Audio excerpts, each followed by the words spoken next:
Salut, c'est Matt et bienvenue dans ce nouvel épisode de la série des déclics. Cette fois, je voudrais vous parler de l'identité, de notre identité. La première fois que j'ai entendu parler de ça, qu'on m'a dit est-ce que tu as bien réfléchi à ton identité, est-ce que tu connais, on m'a pas vraiment posé cette question comme ça. On m'a dit, tu sais, Mathieu, le problème de beaucoup de gens, c'est l'identité. Ils ne savent plus qui ils sont, qu'est-ce qu'ils font sur cette terre, à quoi ils servent, d'où ils viennent. Pourquoi ils sont là. Et du coup, c'est pour ça que le monde va mal, c'est pour ça que la plupart des gens vont mal, que leur vie va mal, qu'ils ne savent pas par où commencer ou vers quoi aller.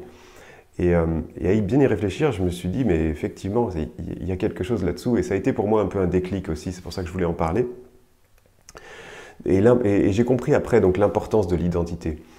On a parlé des objectifs il y a quelques vidéos, et l'identité, en fait, c'est super important dans l'atteinte des objectifs. Parce que autant un objectif, pour fixer un objectif, c'est simple, il faut avoir le point A, de là où on est, et puis le point B, là où on voudrait aller. Et a priori, ça suffit pour fixer un objectif. Mais ce qui est intéressant, c'est que votre identité va définir le trajet entre le point A et le point B. Comment vous allez arriver jusqu'à ce point B? De quelle façon? Avec quelle force? Avec quelle énergie? Par quel chemin? Est-ce que...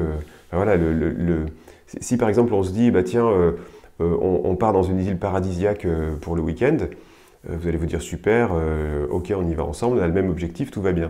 Sauf que là, il y en a un qui va dire, ouais, mais moi mon truc c'est le dépassement de soi et je veux y aller à la nage. C'est pas du tout le même délire que la personne qui va dire, ah non, mais moi je préfère y aller en paquebot parce que moi justement je veux un truc de croisière et je veux qu'on puisse visiter tous les trucs, tous les ports le long de cette route. Ou l'autre qui va dire, oh là, mais moi tout ce qui m'intéresse c'est d'être là-bas, tout le reste c'est nul, le chemin pour y aller, mais je m'en fous, tout ce que je veux c'est y aller en avion. Donc le plus vite possible, et dès qu'on est là-bas, on pose les pieds dans le sable et on est bien. Ça change complètement, même si l'objectif peut être un petit peu ressemblant. Et le chrétien, lui, il a un double problème. Le chrétien, pourquoi le chrétien a un double problème? C'est parce qu'il a deux identités possibles. Mais en fait, on a tous deux identités possibles. Mais le chrétien, lui, en est conscient. Et c'est pour ça qu'on est un petit peu schizophrène. C'est quoi nos deux identités possibles? En fait, il y a l'ancienne identité et il y a la nouvelle identité. Notre ancienne identité, c'est celle d'Adam, en fait. Et à la base, dans la Genèse, on comprend que Dieu nous a créés avec une place vraiment centrale, vraiment spéciale dans la création. Il nous a confié une mission. D'ailleurs, si vous cherchez des idées de quoi faire comme travail, nous étions tous jardiniers. Donc voilà, si vous voulez revenir aux sources, c'est jardinier. Donc on avait une place vraiment centrale dans la création, dans le jardin dans lequel Dieu nous a placés. Et notre rôle et notre identité et ce que vraiment Dieu voulait à la base pour nous, c'était tout simplement qu'on reflète sa bonté et sa gloire dans toutes nos actions. Dans nos actions, dans nos pensées, dans nos attitudes, dans nos paroles, dans tout ce qu'on faisait. Et pourquoi il voulait ça? Tout simplement parce que c'est pour ça qu'on a été créé, c'est pour partager sa joie, sa gloire, et il n'y a rien sur cette terre, il n'y a rien qui peut nous faire autant de bien, nous remplir autant et nous épanouir autant que sa gloire, que sa bonté. Et cette identité-là, c'était celle qui était voulue à la base. Sauf que, vous le savez, Adam s'est révolté et du coup, on a été déchus de cette identité. Mais nous, maintenant, nous sommes tous fils d'Adam. Donc nous sommes tous sous cette identité qu'on a en Adam, qui est une identité de personnes révoltées contre Dieu, qui veut vivre en indépendance de Dieu, qui veut faire ses propres choix, qui veut faire tout selon ses forces, selon sa décision. C'est ça la connaissance du bien et du mal. C'est pas, il savait qu'il ne fallait pas faire quelque chose, donc ce n'est pas vraiment la connaissance du bien et du mal que l'homme a découvert en prenant le fruit défendu. Ce qu'il a découvert, c'est le fait de choisir lui-même qu'est-ce qui est bien et qu'est-ce qui est mal. Et c'est ça, en fait, l'identité révoltée, notre identité en Adam, notre identité de révolté contre Dieu, c'est l'identité c'est le fait de se dire, je définis moi-même qu'est-ce qui est bien et qu'est-ce qui est mal. Et c'est à moi de définir ce qui est bien et ce qui est mal, c'est à moi de définir ce que je veux faire. Ça, c'est notre identité. Si vous êtes dans cette identité-là, vous êtes fils d'Adam. Et ça, c'est notre ancienne identité. La nouvelle identité, c'est celle de Jésus qui est venu sur terre accomplir une vie parfaite et payer le prix pour nous, sur cette révolte qui nous méritait tout simplement que la mort.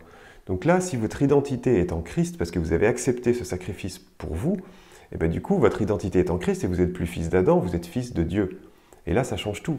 Et ça change complètement votre façon de voir le monde, votre façon de voir le sens de la vie, votre façon de comprendre pourquoi vous êtes ici, votre façon de comprendre quelle est votre mission ici, qu'est-ce qui peut vous épanouir sur cette terre, qu'est-ce qui va vous rendre heureux même, tout simplement. Parce que l'objectif d'être heureux, mais tout le monde le cherche, il n'y a pas besoin d'être chrétien pour chercher cet objectif-là. Tout le monde aimerait être plus heureux, être épanoui, servir à quelque chose.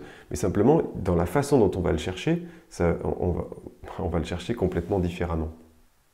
C'est un point qui me différencie, en tout cas où je veux vraiment faire un point très clair de différence entre ce qu'on appelle le développement personnel et ce que j'essaye de vous transmettre, c'est-à-dire la compréhension de ce que Dieu attend de vous et les déclics de tout simplement obéir à la sanctification que Dieu veut, le fait que Dieu veut nous transformer, veut nous changer, veut nous rendre meilleurs, mais par la mort de notre ancienne nature. C'est vraiment une grosse différence entre le développement personnel qui va être plutôt dans le fait de dire qu'on est bon en nous-mêmes, qu'il n'y a qu'à laisser écouter son cœur, à savoir qu'est-ce qu'on veut décider, qu'est-ce que tu veux pour ta vie, qu'est-ce que machin. Ça finalement, c'est l'ancienne nature qui veut grandir, quoi, qui veut devenir un peu meilleur. On n'est pas dans ce dilemme-là. Vous allez voir, on va en parler dans les vidéos suivantes sur l'identité, et on va voir quelle est notre identité en Christ, quels sont les aspects qui nous caractérisent vraiment et qui font que toute notre action sur cette terre, nos motivations sont différentes. Allez, je vous souhaite une excellente journée, que Dieu vous bénisse et à demain pour une autre vidéo. Si tu aimes, clique sur j'aime, c'est la façon la plus simple de partager et d'inspirer d'autres personnes. Je t'invite aussi à t'abonner pour ne pas louper les prochains épisodes et pour oser changer tout ce qui doit changer dans ta vie. Tu peux aussi me retrouver sur entrepreneurchrétien.com pour plus d'outils et de ressources pour mettre tes talents en action pour la gloire de Dieu. Alors à bientôt.